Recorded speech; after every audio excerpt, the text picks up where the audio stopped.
Hi, I am Marianne Malmstrom, also known as Knowclue Kid, and I am a teacher in Englewood, New Jersey at the Elisabeth Morrow School. I've been here for over 22 years, and I have over 30 years of experience in education. And I want to talk about my journey for the last 10 years.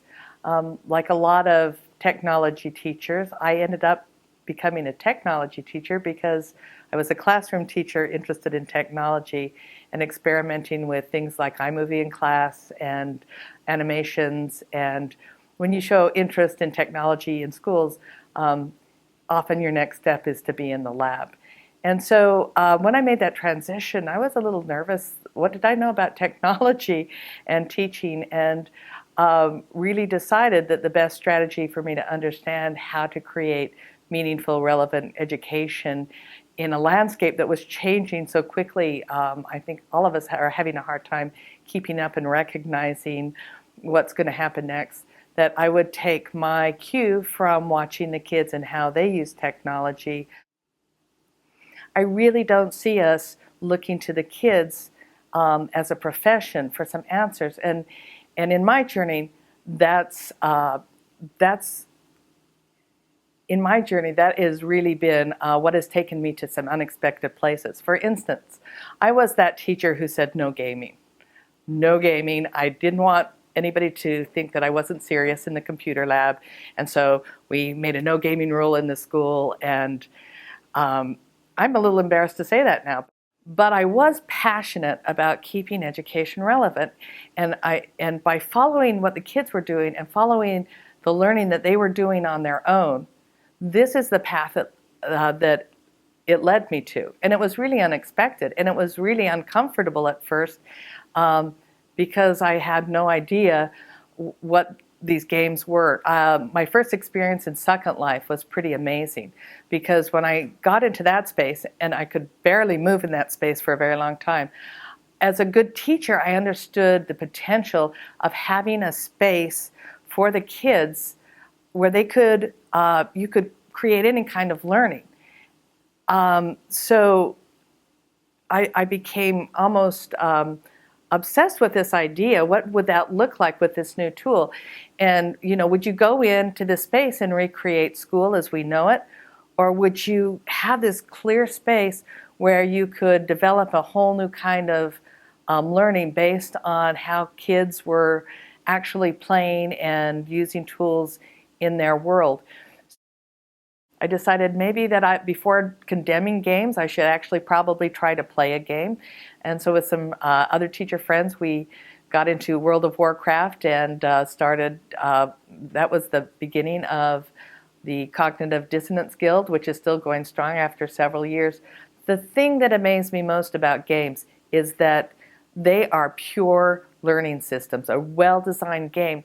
And I was so humbled trying to learn to play World of Warcraft and so in awe of the skill of the game designer to take a learner from a beginning level and move them through the game in a very sophisticated way until you were learning skills that I never thought that I was capable of learning.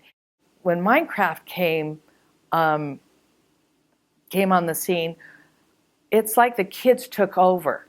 And we made a really important decision here at the school that we were not going to design any curriculum for Minecraft until we had spent a great deal of time just sitting down and playing with the kids and trying to understand what it is that's going on in this game. And that was the single most important decision we made because I found that the kids were going so much deeper in the learning they were doing in the sandbox game than anything I could have designed for them.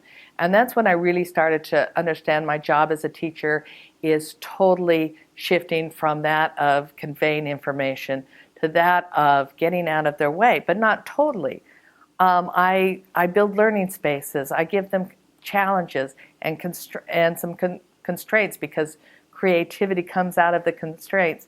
And I become co-learners with them, and I let them inform things that they're interested in and their passions. And the more that I've been able to incorporate that in the programs that I build for the students, the more amazing this journey has been, and I've learned so much about really the skills that we value is going to be important in the 21st century. It's just really embedded in the play. And if we as teachers can take a leap of faith in our kids and in ourselves and be brave enough to move away from being that teacher that has to have all the answers to being a co-learning partners with our kids, we can go on this amazing journey with the kids.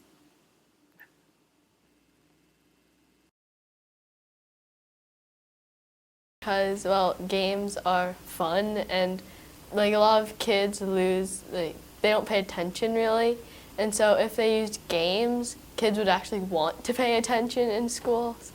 I'd find it myself a lot more interesting than sitting around in a classroom just watching a teacher write something on the whiteboard and having to copy it down into Google Docs or with your pen and paper. That I would find it a lot more interesting to be able to be in a virtual school and look around and be able to learn things in there. It's a little less boring to be able to fly and stuff like that. Well, I think why people are obsessed with Minecraft, well, it's not just kids, it's adults too. So I think the reason why people love it so much is it isn't just, oh, you have to do this. It's like you can do whatever you want. You can fight monsters, you can build, you can fight each other really. And so I think that's why people are obsessed with it. And I think it should be let in the classroom because, well, in the class they try to like stamp out your creativity really. Like they don't really want you to be creative, they just want you to follow the rules. So with games like Minecraft, you can actually like use your creativity and like grow it in a way. The Minecraft Institute of Technology, or MIT for short, is this summer camp that a group of friends will be running in the summer, and it'll be online, and you can just sign up to take classes on Minecraft.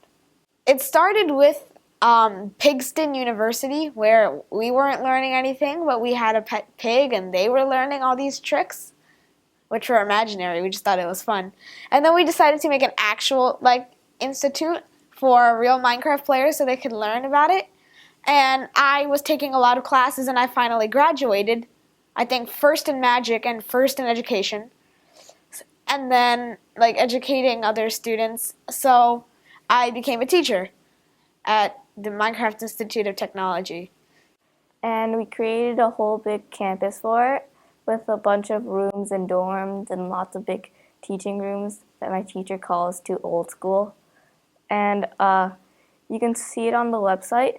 And the teachers will be students, and anybody can come and teach.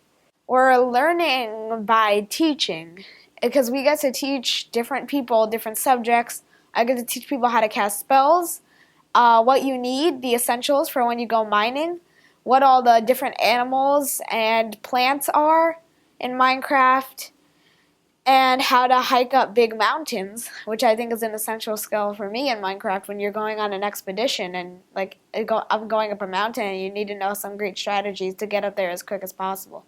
It depends on, how many are on when I decide, when I go on and I say, okay, I'll be teaching a magic class. Now, if there are a lot of students on, I'll have a big class. If there are only 2 or 3, then I'll have a class of 2 or 3 students who I'm teaching. But everyone's basically at the same level. I have a book made by the school headmaster of what spells should be taught at Magic Level 1.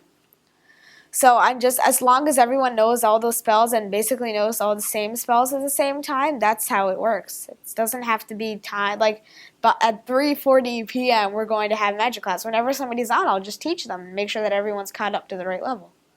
So one of my favorite experiences with MIT was when my computer teacher, decided to take a class and I was teaching it.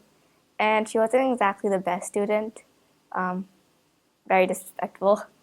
So when it was time to write the report card, I really wanted to give her a C, but I felt bad. So I tried using interesting words, like she was interesting, she was unique, and I gave her A-, though I don't think she deserved it.